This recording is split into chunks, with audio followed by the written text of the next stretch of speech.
Bonjour, mon nom est Dominique Rainville, je suis kinésiologue, kinésithérapeute et aujourd'hui j'ai une invitée que vous connaissez déjà, Marie-Josée Rainville. Bonjour! Ma sœur qui est nutritionniste. Donc aujourd'hui on est encore dans une journée de repos actif, donc j'en profite pour demander à ma sœur de faire une de ses super recettes. Je te laisse expliquer? Oui, certainement. Donc c'est l'été. Et puis, pour moi, ben, c'est le temps, dans le fond, d'aller chercher des légumes, puis d'en profiter pour manger des légumes frais qui nous arrivent du Québec. Mais comme Dominique le dit souvent, le plaisir, c'est important. Donc, pour moi, pour manger des légumes, il faut que ça goûte bon. Donc, on se fait une salade. En fait, aujourd'hui, on se fait une vinaigrette. Je vous montre comment faire une vinaigrette maison parce que ben, c'est 100 fois mieux qu'une vinaigrette du commerce. Vous allez voir, il y a plein de variations que vous pouvez faire avec la recette de base.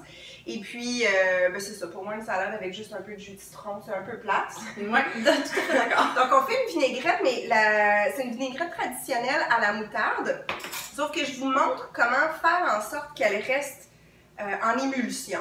Donc, à la place, normalement, quand on fait une vinaigrette, il y a une partie du vinaigre, une partie de l'huile, puis c'est séparé. C'est un peu le principe d'une mayonnaise, mais il n'y a pas de jaune d'œuf. Donc, c'est vraiment juste une vinaigrette à la moutarde de base, mais qui est crémeuse aussi en même temps. Ah, génial. OK?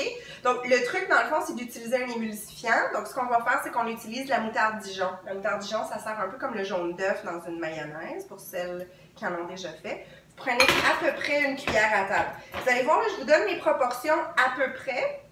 Ça va toujours dépendre de la quantité de vinaigrette que vous voulez faire. Normalement, ce qu'on suggère, c'est une part de vinaigre pour 3 parts d'huile. Okay. Mais l'avantage avec cette vinaigrette-là, c'est comme on rajoute l'huile graduellement, on peut goûter au fur et à mesure, puis ajuster en fonction de la texture qu'on veut ou de la saveur qu'on veut aussi, parce qu'il y en a qui aiment ça un petit peu plus acide, d'autres un peu moins acide. Ça va. Ce qui est important, c'est l'ordre dans lequel on met les ingrédients. Donc, j'ai mis à peu près une cuillère à table de vinaigre. Mini parenthèse, moi, c'est le genre de choses que je fais jamais. Je mets toujours la moutarde à la fin. Ah, c'est pour ça que ça tient pas. C'est pour ça que ça tient pas. Ah, ouais. Génial. Donc, j'ai mis la moutarde. Je mets de la fleur d'ail, mais vous pourriez utiliser une gousse d'ail régulière, là, la presser puis la mettre. C'est juste que moi, je trouve que c'est plus... quand on mange de l'ail cru, je trouve que c'est plus intéressant. Ouais, c'est peut-être dur, moins dur sur la digestion. Oui, si exactement. Donc, c'est ça. Là, je mets un petit agent salant. Donc, j'ai mis à peu près une demi-cuillère à thé de fleur d'ail. Vous pouvez mettre, moi j'utilise des herbes salées du bas du fleuve, parce que tant qu'à utiliser des produits québécois, ben, on va y aller jusqu'au bout. Mais vous pourriez mettre un peu de sel dans la vinaigrette, il n'y aurait pas de problème. Donc là, je vais juste mélanger rapidement. Puis moi, j'aime toujours m'ajouter une petite pointe de sucré. Là, j'ai choisi de mettre un peu de miel, mais vous pourriez mettre du sirop d'érable aussi, c'est vraiment bon dans les vinaigrettes. Ça n'a pas besoin beaucoup. Si vous en voulez plus, après, vous pouvez rajouter, mais à peu près une demi-cuillère à thé encore. Puis là, ce qui est important, c'est de faire la vinaigrette avec un fouet. Ça, on va avoir une belle texture de mayonnaise. Autre genre de choses que je fais jamais. C'est ça. Fait que là, vous pouvez utiliser les vinaigres que vous voulez. Moi, j'ai ici du vinaigre de Riesling ou celui que j'aime beaucoup, c'est ma soeur qui me l'a fait découvrir, c'est le vinaigre de noix.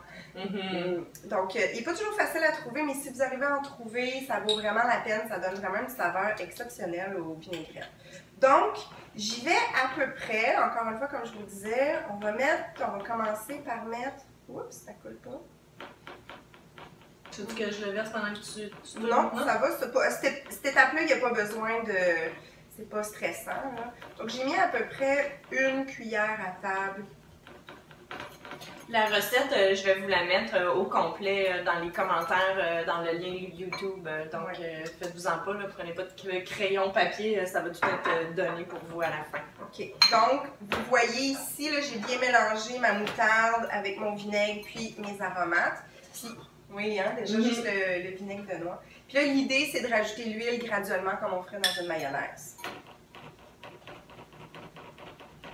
Moi, je supervise le tout. Là, vous allez voir, l'important, c'est que j'en ai mis un peu, je mélange juste pour être sûr qu'il n'y a pas d'huile visible. Je continue. T'as pas besoin d'aller super vite, en fait. Non. Ça se fait super bien. L'idée, c'est juste d'être un peu patient quand on le fait. Puis elle se tient super bien, même au repos au frigo. Des fois, je la fais d'avance, puis elle se garde Elle se séparera plus, là, Non. quand tu l'as fait de cette façon. Non. OK. Des fois, il faut donner un tout petit coup, là, mais honnêtement, c'est assez stable comme vinaigrette. C'est presque fini. Elle a vraiment une belle texture, vous le voyez pas, là, mais super belle texture. Effectivement, là, on voit pas la séparation entre l'huile On peut peut-être essayer de le montrer. Ouais, Je vais exact. m'approcher. Je m'approche. Attention. Je me fais rire. Ah, la vinaigrette. Je sais pas si vous la voyez, moi je la vois bien. Dans Je prendrai une photo au pire, mais je vous le mets après. C'est ça. Puis là, on peut goûter, juste voir si on rajoute quelque chose. Ah non, c'est parfait. Correct comme ça? Ouais.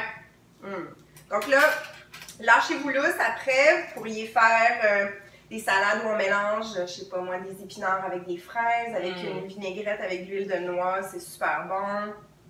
Des pommes, des raisins. Moi, mes enfants aiment beaucoup quand j'ajoute des fruits dans ma salade. Ouais. Donc, c'est ça. Et on vous souhaite une bonne journée de repos. Bon appétit. Oui, bon appétit. Merci beaucoup. Merci. Merci, Marie. De rien.